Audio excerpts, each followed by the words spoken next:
PSC അട്ടിമറിക്കാൻ സമരപ്രഖ്യാപനവുമായി CPM സംഘടന. സ്ഥിരം തസ്തികകളിൽ തിരികെ കയറ്റിയ കരാർ ജീവനക്കാരെ സ്ഥിരപ്പെടുത്തണമെന്ന് സെക്രട്ടേറിയറ്റ് എംപ്ലോയീസ് അസോസിയേഷൻ ആവശ്യപ്പെട്ടു.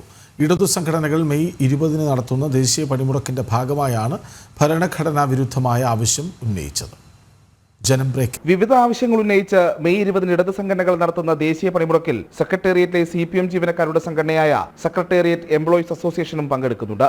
പണിമുടക്കിന്റെ ഭാഗമായി ഇടത് സംഘടന പുറപ്പെടുവിച്ച നോട്ടീസിലാണ് വിചിത്രവും ഭരണഘടനാ വിരുദ്ധവുമായ ആവശ്യം ഉന്നയിച്ചിരിക്കുന്നത്.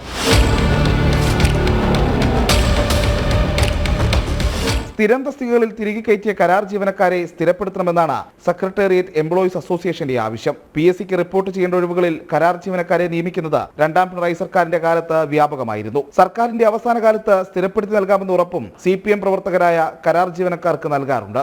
സർക്കാരിന്റെ കാലാവധി അവസാനിക്കാൻ മാസങ്ങൾ മാത്രം ബാക്കിയുള്ളപ്പോഴാണ് തിരികെ കയറ്റിയവരെ സ്ഥിരപ്പെടുത്തണമെന്ന ആവശ്യവുമായി CPM സംഘടന തന്നെ സമരത്തിനിറങ്ങുന്നത്. ഫലത്തിൽ ഭരണഘടനാ സ്ഥാപനമായ PSCയെയും ഉദ്യോഗാർത്ഥികളെയും നോക്കുകുത്തിയാക്കി പിൻവാതിൽ നിയമനം നൽകിയവർക്ക് സർക്കാരും CPMഉം സംരക്ഷണമൊരുക്കുകയാണ്. അംഗീകരിക്കപ്പെടുന്നതോടെ ഭാവിയിൽ PSCയുടെ പ്രസക്തി തന്നെ ഇല്ലാതാക്കുന്ന തെറ്റായ കീഴ്വഴക്കമായി ഇത് മാറുകയും ചെയ്യും.